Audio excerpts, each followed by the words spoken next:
ভাই সভাপতি, বোয়ালখালী থানার নেতা, আমাদের সকলের প্রিয় শওকত আলম সাহেব উপস্থিত আছেন। আজকের এই সমাবেশের প্রধান বক্তা বাংলাদেশ জাতীয় দল মহানগর বিএনপির সম্মানিত সদস্য সচিব, যিনি এক সময় আমাদের ছাত্রদলের বরিষ্ঠ নেতা ছিলেন, নাজিমুর রহমান সাহেব। উপস্থিত আরেক বরিষ্ঠ নেতা, যুবদলের সাবেক সভাপতি, সাধারণ সম্পাদক এবং সাবেক যুগ্ম আহ্বায়ক মহানগর বিএনপির কাজী বেলাল সাহেব। উপস্থিত আছেন আমাদের আরেক নেতা, বোয়ালখালী থানার কৃতি সন্তান, যিনি বারবার বিভিন্ন শ্রীপুর খরণদ্বীপ ইউনিয়নের চেয়ারম্যান নির্বাচিত হয়েছেন এবং আমাদের বোয়ালখালী থানার সাবেক সভাপতি এবং দক্ষিণ জেলার সাবেক সদস্য জনাব আজিজুল হক চেয়ারম্যান সাহেব, উপস্থিত মধু সাহেব, চাঙ্গা থানার সভাপতি আজম সাহেব এবং আমার সাথে আগত বিশেষ করে চাঙ্গা মোহনা বিভিন্ন ওয়ার্ডের নেতৃবৃন্দ এবং বোয়ালখালী থানা থেকে আগত 10টি ইউনিয়নের যুবদল, ছাত্রদল, বিএনপির সম্মানিত নেতৃবৃন্দ, আমাদের বোয়ালখালী থানা বিএনপির যুগ্ম আহ্বায়ক বৃন্দ এবং সমবেত সমাবেশ, সাংবাদিক ভাইয়েরা, আসসালামু আলাইকুম। প্রথমে আজকে আমি ধন্যবাদ জানাচ্ছি। আজকে বিশেষ করে প্রতিষ্ঠা বার্ষিকী, আপনারা জানেন 1 সেপ্টেম্বর আমাদের প্রতিষ্ঠা বার্ষিকী, বিএনপির এই প্রতিষ্ঠা বার্ষিকী আমরা 1 মাস উদযাপন করে থাকি। আজকে 28 সেপ্টেম্বর আমরা বোয়ালখালীতে এই পয়লা আমাদের এই যে 28 সেপ্টেম্বর আমাদের যে প্রতিষ্ঠা বার্ষিকী উদযাপন করার জন্য যে উদ্যোগ নিয়েছেন, বিশেষ করে বোয়ালখালী বিএনপিকে আমি ধন্যবাদ ও কৃতজ্ঞতা জানাচ্ছি।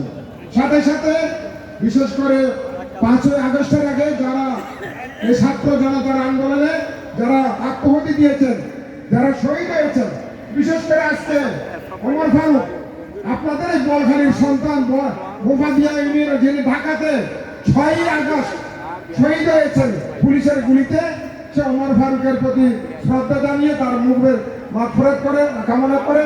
সাথে সাথে আমাদের প্রিয় নেতা সাবেক রাষ্ট্রপতি শহীদ জিয়া রহমান সাহেবের রূপের আক্রমণ কামনা করে আমি তার সমবেদনা জানাচ্ছি এবং আল্লাহ তাআলা যেন তাদেরকে সবাইকে ব্যস্ত রেখে করে সে আল্লাহর কাছে আহ্বান জানাচ্ছি।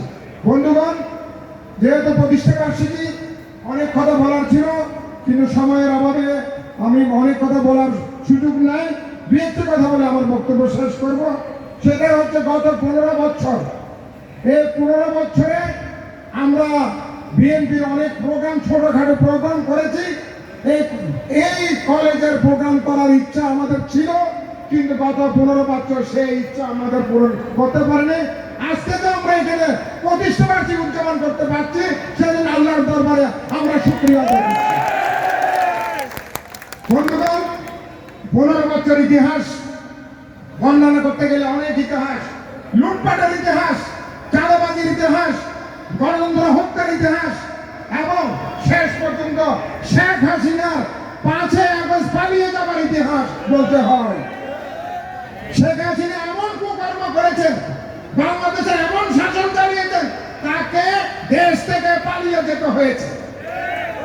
আপনারা দেখেছেন, শুনেছেন, তৎকালীন পররাষ্ট্রমন্ত্রী উনি বলেছিলেন যে আমাদের সম্পর্ক আওয়ামী লীগ করে বাংলাদেশ ইন্ডিয়ার সম্পর্ক হচ্ছে স্বামী স্ত্রীর সম্পর্ক।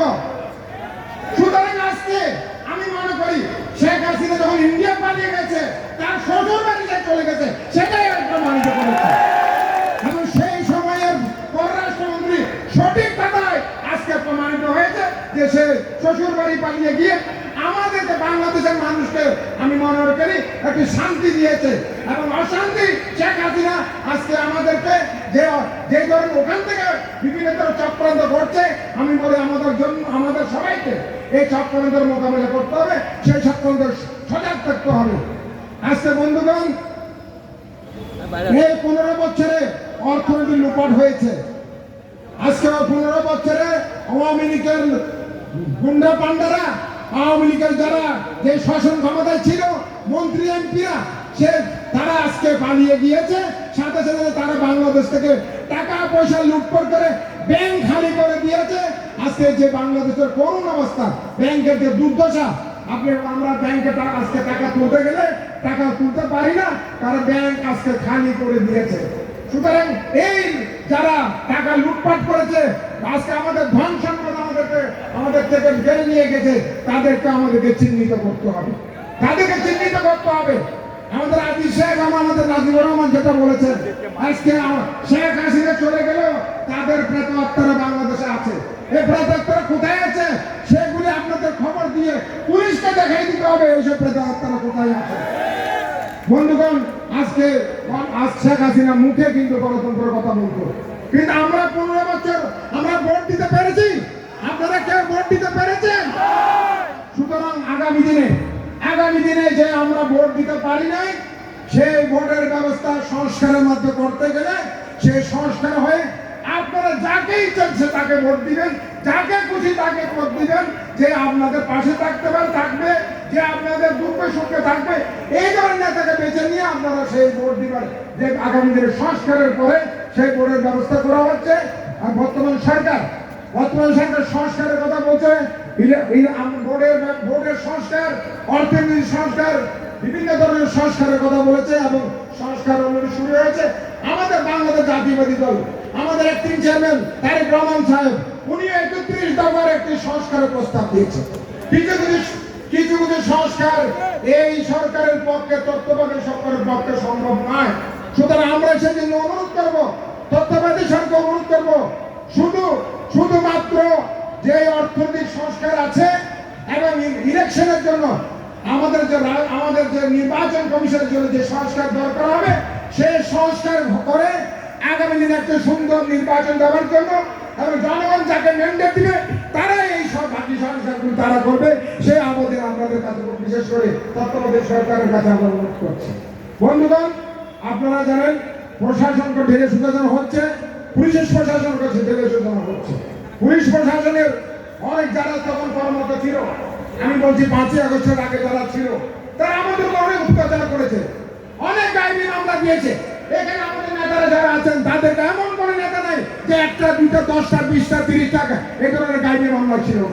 আজকে আমি মনে করি আমরা চাই না আমরা কোনো গাইবি মামলা দিয়ে তাদেরকে হয়নি, কিন্তু যেসব অন্যায় করেছেন, যেসব আমাদের বিরুদ্ধে যেসব অন্যায়ভাবে যেসব কাজ করেছেন, তাদের বিরুদ্ধে আমাদেরকে বিশেষ আইনি ব্যবস্থা আমাদের নেওয়া উচিত বলে আমি মনে করি। সুতরাং আপনারা যদি আপনারা এই ধরনের কেউ করে থাকে, আপনারা আমাদের কোনো সাহায্য দরকার হলে, অবশ্যই আমাদের নেতৃবৃন্দ আছেন, তাদের কোনো সাহায্য দরকার হলে তখন আমরা অবশ্যই আপনাদের সাহায্যে এগিয়ে আসবো এবং এইসব প্রেত আত্মাদেরকে আমি মনে করি আইনের আওতায় এনে